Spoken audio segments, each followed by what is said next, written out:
Jack here with Epic Hot Tubs of Raleigh. Today we're going to be going over something that we get so many questions for and calls here at the store: how to balance your water. This is also helpful for people that are just starting up their hot tub for the first time, or putting new water in from draining it and refilling it. First thing you're going to do, this is our Epic chlorine kit here. This is everything that comes with our starter kit.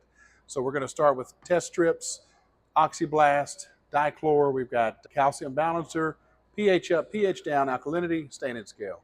So when you're balancing water, there's two main things you're competing against. You've got organics, which are the things that we bring to the water as humans: skin cells, lotions, makeup, and things like that. And that's what oxyblast takes care of, in addition to things like an ozonator.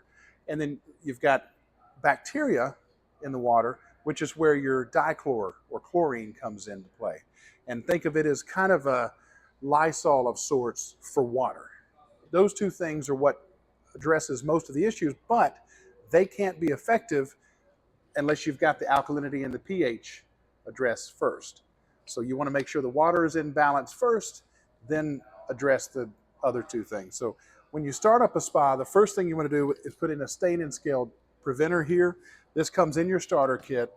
I'd put probably a couple of ounces in there when you first get it up to temperature, maybe 90 or above as far as temperature. What the staining scale does is prevent staining and scaling, which it kind of almost puts an invisible layer between the water and the acrylic, so that it helps to prevent against getting that scumming water line, or if it does get it, it makes it easier for you to just wipe off with a towel. So that's the first thing you do. Then you come over, you take your test strip, and this is the first step in everything when you're testing water. 1, 2, give it a shake, and then you line it up with the spa here. Now this model, we've already got chlorine in it here, so it's good there.